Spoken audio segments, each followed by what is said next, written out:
Hi, this is Brandon Spillane from thirstgym.com. Today we're talking about an exercise called the box squat versus bands. It's a fantastic way to develop speed, power, the dynamic effort method with Louis Simmons, classic conjugate kind of stuff here.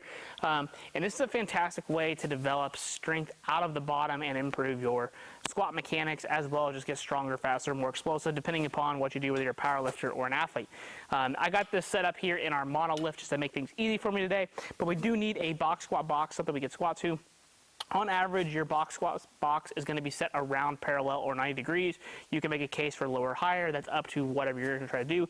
But in general, the same mechanics are going to apply. We've also got the band set up on the bar. And I've got a video up on our YouTube channel of how to set up bands for the back squat. Check that out if you happen to have any questions about it. But basically, we run the band through itself, around the band pegs, up into the bar. If you don't have band pegs or a way to attach your bands, you'll have to figure that kind of out. I do have other options in the video that I have describing that, so you'll definitely need to watch that to get some tips and ideas. I'm not going to go over that in this video, but you do need the bands hooked up to the bar.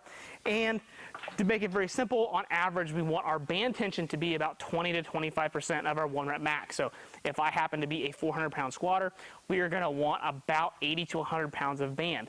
That's total, so if you got to break that up, so if we got 80, we need 40 pounds of band on one side, or about 50, and that's going to give us a good blend from the bottom to the top.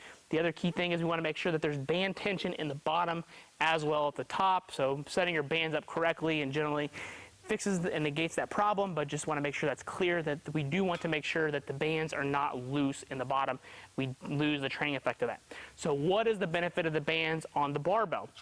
Well, the science behind it is that the bands are constantly pulling down on top of gravity normally pulling down. So we're going to get what's called overspeed eccentrics. The lowering phase of the exercise is going to be faster than what gravity naturally pulls. So from a physics standpoint, we know what the rate of gravity is. It's pretty much the same everywhere on Earth.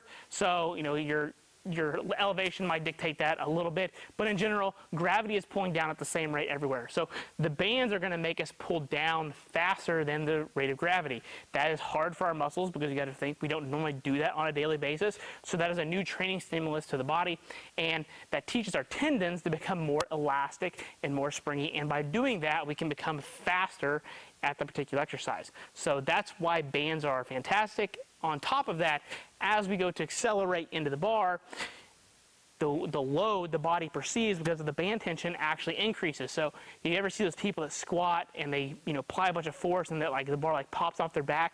Well, that's because they're having to basically try to decelerate the bar. With the bands, you don't have to decelerate. You can continue to accelerate as long as your band tension is set up appropriately. So after that long-winded answer of why you might do this, this is a fantastic way to develop speed and power for the lower body, whether it be athletics or powerlifting. So I'm going to show you how to demonstrate, I'm going to demonstrate how to do this exercise properly, and then we'll kind of go into some other stuff. So it's just going to be like a regular box squat. So I'm going to be in the exact same position as my normal squat, give or take, maybe slightly wider, slightly narrower. That's going to be up to you. But for the most part, your regular box squat mechanics are going to apply. So we're going to get underneath the bar here. I got my feet slightly wider than hip width. I make sure I'm right underneath the bar on my monolift. As I stand up, it's going to pull out on me. Unrack the bar. Make sure I take my breath, stay good and strong. I'm going to squat down to the box and then come up good and strong.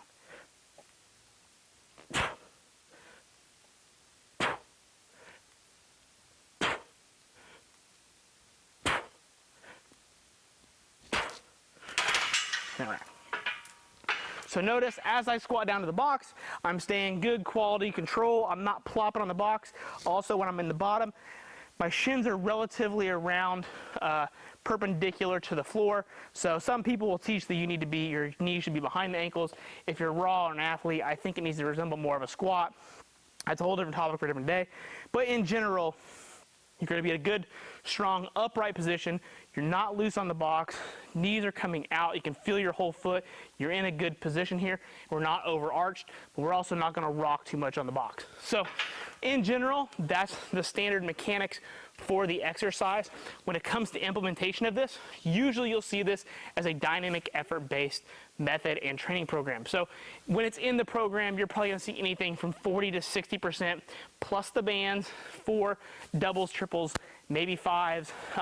Usually the reps are on the lower side, sets are on the higher side. So it's going to be boom, boom, over, over, over, over. It's going to be very repetitive, and the goal is to make the nervous system learn to fire explosively, and we're going to try to fatigue those motor units and try to elicit new motor units from the fatigue of doing it over and over and over with short rests. So usually you're probably going to see about 8 to 12 sets of 2 to 3 repetitions, probably about every minute or less. I would definitely say you want to try to keep your rest under 60 seconds. If you can keep them more around 30 to 45, even better, because it is going to become fatiguing. The goal is to make sure that the weight is not too heavy, okay? Speed work, the goal is not the weight that's on the bar. The goal is the velocity of the barbell. We want to move it as fast as possible within a given range. And usually we want that speed to be around 0.8 to 1.0 meters per second if you happen to be one of those nerds that wants to measure your bar speed. You can use it as a max effort variation as well, considering there are different bands and different manufacturers of bands. You can do this as a one rep max. Man, I have a hard time talking. Use this as a 1 rep max and change your bands up, and then you can have different max effort variations available. So you can do 1 week with a mini band, the next week with a monster mini band, next week with a light band, and then you can test the waters and see which one is going to help your squat more, and you can use them to track progress. So a very light tension band, something like this, I would expect that this would probably have a good carryover to most people's squats, because it's going to make you go down a little faster, stay good and strong, learn to fight through weight, and it's not too much tension that it's going to be too much of a difference between the top and the bottom. So you do have that, and if it's a max effort standpoint, you want to do that generally 1, 2, or 3 rep max on your heavier days. So that is the box squat versus bands. I gave you a ton of information, so if you haven't had any questions about the execution, programming, kind of where it came from with Louis Simmons, please feel free to leave them in the comment section. Thanks. Have a great day.